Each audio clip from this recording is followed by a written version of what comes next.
Hello दोस्तों, नमस्कार। दोस्तों, जैसे कि आपने थंबनेल में देख ही लिया होगा, अपन आज बात करने जा रहे हैं एनआरए और सीईटी के बारे में।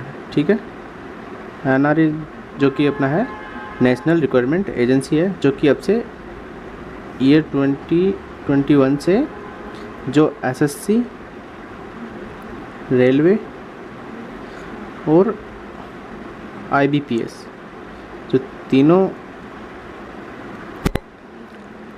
के एग्ज़ाम कंडक्ट कराएगी अब से। ठीक है दोस्तों, तो ये जो एनआरए है, पहले क्या होता था दोस्तों, एसएससी अपना अलग एग्ज़ाम कंडक्ट कराती थी, रेलवे अपना अलग एग्ज़ाम कंडक्ट कराती थी, ठीक है,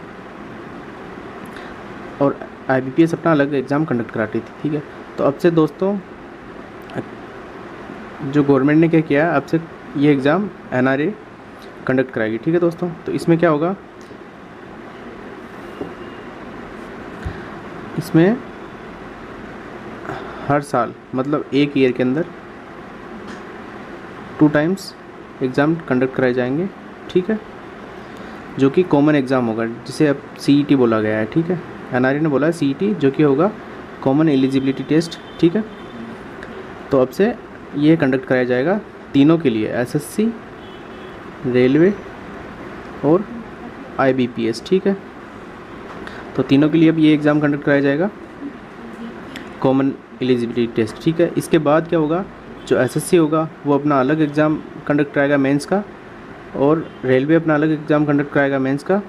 ठीक है, और जो आईबीपीएस है वो अपना अलग एग्ज़ाम कंडक्ट कराएगा। ठीक है, तो एक तरह से सीईटी क्या हो गया, आपका प्री एग्ज़ाम हो गया। ठीक है, प्री एग्ज़ाम हो गया आपका सीईटी। ठीक है, तो उसके बाद जो भी अलग अलग है, एसएससी, रेलवे और जो आईबीपीएस है, वो अपना तीनों अपना जिस भी वैकेंसी के लिए वो एग्ज़ाम कंडक्ट करवा रहे हैं, तो उनका अलग ही वो मेंस एग्ज़ाम कंडक्ट कराएंगे। ठीक है, तो इसमें क्या होगा कि साल में ये एग्ज़ाम होगा 2 बार। ठीक है, ये बता दिया मैंने आपको। और ये लागू कब से हो रहा है, तो ये लागू होगा 2021 से। ठीक है, तो दोस्तों ये 2020 में तो कुछ बचा नहीं है वैसे भी। ठीक है, तो ये लागू होगा 2021 से। ठीक है, और इसमें क्वेश्चन पेपर कैसा होगा, तो क्वेश्चन पेपर जैसे आप सभी को पता है, ऑलमोस्ट प्री का जो एग्ज़ाम होता है ऑब्जेक्टिव होता है। ठीक है, और ऑनलाइन होगा। ठीक है, और इसमें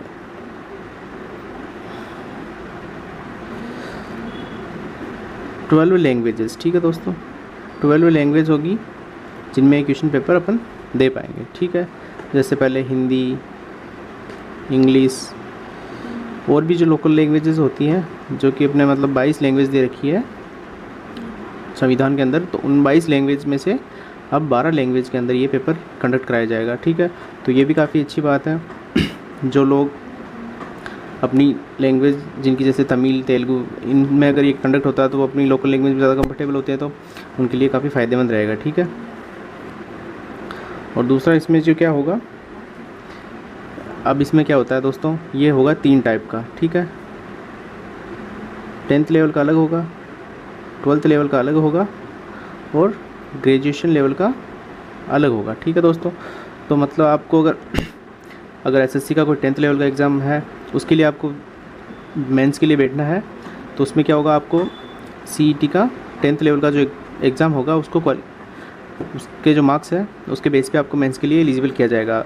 जैसे कि कट ऑफ उसकी 100 में से 70 गई है प्री की, एसएससी ने डिसाइड कर दिया कि 70 वालों को हम लेंगे मेंस में, तो आपको 70 अगर आपके 10th लेवल वाले जो एग्ज़ाम में है, तो ही आप उसके लिए एलिजिबल हो पाएंगे। ठीक है, ऐसे ही एसएससी, आईबीपीएस और रेलवे में तीनों ऐसे होगा। ठीक है, और फिर अगर 12th लेवल की वैकेंसी है, जैसे एसएससी में 10+2 की होती है, और जो रेलवे में अदर वैकेंसीज होती है जो 12th लेवल की, या आईबीपीएस में 12th लेवल की जो वैकेंसी होती है, तो उनके लिए है, तो उनके लिए आपको 12th टाइप जो लेवल का एग्ज़ाम होगा उसका सीईटी स्कोर कार्ड चाहिए होगा। ठीक है, और ग्रेजुएशन लेवल का जो एग्ज़ाम होगा रेलवे, आईबीपीएस और एसएससी में, तो उसके लिए आपको जो ग्रेजुएशन लेवल का सीईटी का स्कोर कार्ड, उसके बेस पे आपको मेंस में एलिजिबल किया जाएगा। ठीक है, तो मतलब आपको 3 टाइप के जो स्कोर कार्ड होंगे, उसके हिसाब से आप तीनों टाइप के एग्ज़ाम में बैठ सकते हैं। मतलब अगर आपके पास ग्रेजुएशन है लेवल का सर्टिफिकेट है तो आप ये नहीं है कि आप तीनों में बैठ सकते हैं, मतलब 10th और 12th में बैठ सकते हैं, नहीं बैठ सकते। आपको 12th का अलग से लेना पड़ेगा सर्टिफिकेट और 10th का अलग से लेना पड़ेगा। मतलब आपको क्या करना पड़ेगा,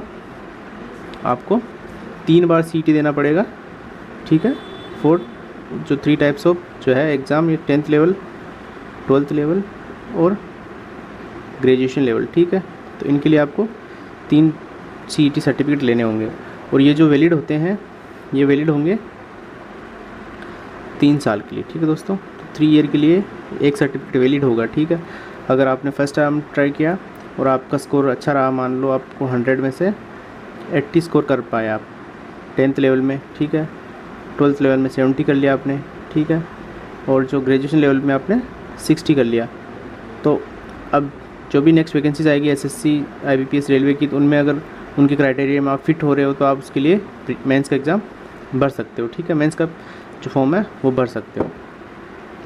और इसमें चांसेस हैं, वो चांसेस जो होंगे आप कितनी बार एग्ज़ाम दे सकते हैं, तो जैसा नॉर्मल जो एज होती है हर एग्ज़ाम्स में, हर वैकेंसी में बताई जाती है, तो उसी हिसाब से आप जब तक आप उस एज के नहीं हो जाते तब तक आप अनलिमिटेड चांस दे सकते हो, ठीक है। तो ये 1 साल में सिर्फ 2 बार होगा, तो आप अपना जब तक अपना एग्ज़ाम दे सकते हैं जब तक आपका स्कोर बेहतर नहीं हो जाता, मतलब अच्छे से अच्छा स्कोर नहीं आप प्राप्त कर लेते, तब तक आप ये एग्ज़ाम दे सकते हैं। तो इसमें ऐसा कोई बाउंडेशन नहीं है कि आप कितनी बार दे सकते हो, ठीक है। तो इसका यही फंडा है, 1 साल में 2 बार एग्ज़ाम कराएगी, ये 3 साल के लिए वैलिड रहेगा, ऑब्जेक्टिव टाइप का इसका क्वेश्चन पेपर रहेगा, ठीक है। और इसमें जो सिलेबस होगा दोस्तों, वो सिलेबस इसी हिसाब से बनाया जाएगा जिससे आप तीनों के लिए एलिजिबल हो, ठीक है। ऐसा नहीं कि SSC अलग CET कराएगी, वो नहीं होगा। ये एक तरह का प्री एग्ज़ाम ही है, पर तीनों जो एजेंसी है SSC IBPS रेलवे, इन तीनों का एक साथ प्री क्लियर हो जाएगा, ठीक है। जैसे आप पहले अलग अलग रेलवे के देते थे और IBPS का अलग से देते थे और SSC का अलग से देते थे, तो आपको वो नहीं देना पड़ेगा, आपका प्री एग्ज़ाम अलग से हो जाएगा। तो इसका जो सिलेबस होगा वो तीनों को हो ध्यान में रखते हुए बनाया जाएगा, ठीक है दोस्तों। मतलब आपका रेलवे का सिलेबस देख के बनाया जाएगा, IBPS का क्या सिलेबस रहता है प्रीमियम उस हिसाब से बनाया जाएगा, SSC का क्या सिलेबस रहता है तो उस हिसाब से इसका सिलेबस बनाया जाएगा CET का, ठीक है। तो ऐसा नहीं कि इसका कि रेलवे का है तो मतलब रेलवे के हिसाब से होगा, IBPS के हिसाब से होगा, या SSC जैसी लेती थी हमेशा उस हिसाब से प्री होगा, ऐसा नहीं है। इसमें तीनों के ही पेपर पैटर्न को ध्यान में रखते हुए आपका CET का सिलेबस होगा, ठीक है दोस्तों। तो ये एक तरह से अच्छी बात है कि अब आपको अलग अलग एग्ज़ाम में प्री नहीं देने जाने पड़ेगा। पहले क्या होता था, किसी ने रेलवे में प्री दिया, फिर उसी के बाद SSC का कोई वैकेंसी निकल दिया तो उसने SSC का भी प्री दे लिया, IBPS का भी दे लिया, तो वो क्या होता है, एक ही बंदा 3-3 जगह जाके भीड़ बढ़ा देता है, ठीक है, चाहे उसका सिलेक्शन होता नहीं होता।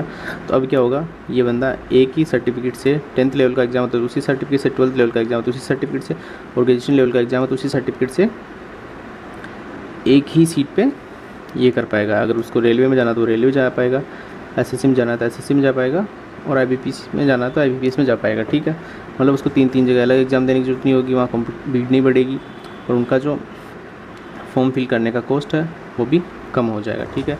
पहले होता था रेलवे के लिए अलग फॉर्म भरो, SSC के लिए अलग फॉर्म भरो, IBPS के अलग फॉर्म भरो, तो वो जो फॉर्म की जो फ़ीस कॉस्ट है वो कम हो जाएगी, ठीक है। अब और ये अगर आप फर्स्ट ही टाइम में अच्छे स्कोर कर पाते हो तो कोई दिक्कत नहीं, आपके 3 साल तक वैलिड रहता है। आप 3 साल तक जितनी वैकेंसी आती है उनमें आप ये फॉर्म भर सकते हो, ठीक है दोस्तों। तो जहाँ तक मुझे लगता है आपके दिमाग में क्वेश्चन आ रहा होगा कि NRA CET क्या है, तो आपका जो क्वेश्चन है वो क्लियर हो गया होगा, ठीक है दोस्तों। तो आपको ये मेरा वीडियो अच्छा लगा तो प्लीज़ लाइक कीजिए, शेयर कीजिए और सब्सक्राइब कीजिए। थैंक यू दोस्तों।